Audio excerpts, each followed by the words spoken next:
Doo-doo-dee. It's Nandi! Hello friends, I've done 3 videos this week. They're all ready and sitting waiting to go, but pending approval from Snowprint, I'm not sure what order they will go out in. Keep an eye out for the other videos where I break down the Black Templar faction rework, discuss Guild Wars, as well as a video on the Ragnar Blackmane Legendary release event with associated infographics. If you're watching this for the first time, then you'll know that the Adeptus Mechanicus have just been announced as the newest faction to come to the game. That might not come as a huge surprise to a lot of you, especially if you've been tracking the Tacticus releases against the previous community faction poll. The AdMech were the second most popular faction after the Mighty Tau, and Snowprint are giving the people what they want. They have been known to do tie-ins with the timeline and releases of Games Workshop, with the Dark Angels release being a recent example, and the new AdMech Codex is being updated this winter. In the Warhammer 40k universe, the Adeptus Mechanicus is the official Imperial name for the cult Mechanicus, which is based on Mars. It supplies the Imperium with its scientists, engineers, and technicians. They worship the machine god, Omnicia, and a lot of their lore and flavour is around machinery. We'll see that translated well into the characters that I'll show you today. Today I'm going to show you 3 characters for the upcoming faction, and this is all information directly from Snowprint. No data mining or gameplay footage as yet, and things are still subject to change pending internal testing, but there is some cool stuff to share and discuss. I've got my usual infographics which I'll upload to the wiki and share on my cluster's Discord server if you're interested. Firstly, we can touch on the 2 new gameplay features that the faction brings. We get a new damage type, Toxic. It has a 70% pierce ratio and has a 25% chance to apply contamination to a target hex. Contamination is the newest hex effect, and it applies a 30% armor reduction debuff to units that stand in or start their turn in the affected hex. As a cool little flavour thing, mechanical units and units with the Contagions of Nurgle trait are immune to this effect. Contamination disappears after 2 rounds and stacks additively with other armor reducing effects.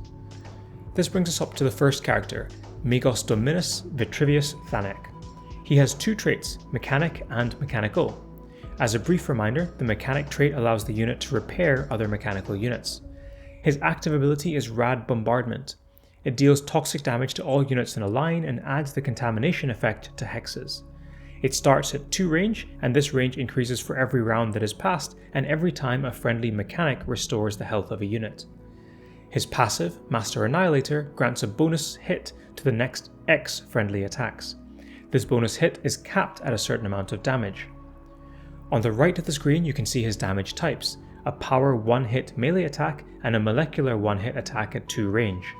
He has a movement of 3. He'll be released to the public via Legendary release event starting on Christmas Eve, December 24th. There are 2 things that interest me most about this character. Number 1, he's a Legendary release event character unlock, and I love that game mode. It motivates so much roster building and team crafting, and I really enjoy the feeling of progression every time one of these comes around. His passive is also really interesting, especially if you can pair him with a character that has a unique effect through its hits.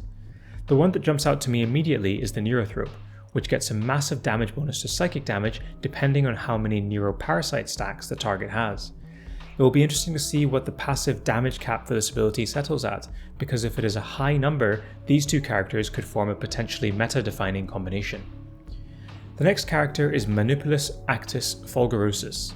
He will be releasing via 2-week hero release event starting on December 3rd. Actus has the Mechanical, Mechanic, and Flying traits. His active allows him to repair himself and all adjacent mechanical units X health. His passive states that whenever Actus repairs another unit, that unit immediately makes an attack at a percentage of its own damage.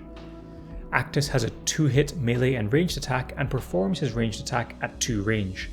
His movement characteristic is 3. Actus is clearly a healer character, but his passive allows him to potentially set up powerful burst damage turns if he is surrounded by multiple allies. It works even better if the enemy has reduced armor, such as suffering from the contamination hex effect. I've described this on the slide, but I think it's worth verbalizing. Actus can repair units even if they aren't damaged, to give him full flexibility with his passive. The third character is still being tested out, but we have some early information here. Tangira just has the mechanical trait. On the right hand side you'll note a physical melee attack and a toxic ranged attack. We don't know his movement characteristic yet. His active is pretty unique. It can be used once per turn rather than once per battle, and is a free action. By that I mean Tangira can still attack after using it. It sets a Doctrina imperative, either Protector or Conqueror, each with their own effect. While in Protector mode, Tangira and adjacent friendly mechanical units gain bonus armor. While in Conqueror mode, those same units do bonus damage against targets with reduced armor, such as those suffering from the Contamination Hex effect. His passive also plays on the Doctrina imperative effect.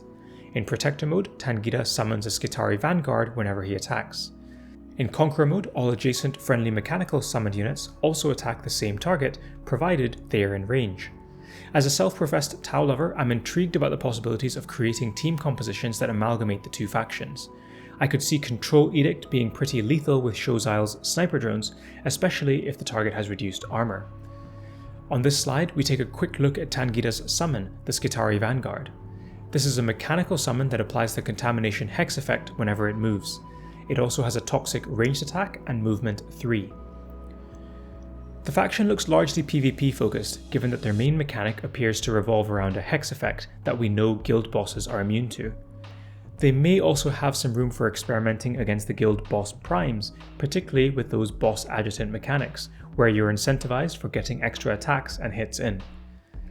That's all I've got for today. If you've enjoyed the video and my content, please consider using the referral code on screen. It will earn you 100 Blackstone and support me in the work that I do. However, it's single use, so choose who you support carefully. Feel free to pop by our Discord, linked in the video description, if you want to see these infographics or are thinking of joining a new competitive guild. Hope to see you soon. Bye for now. Doo-doo-dee. It's Nandi!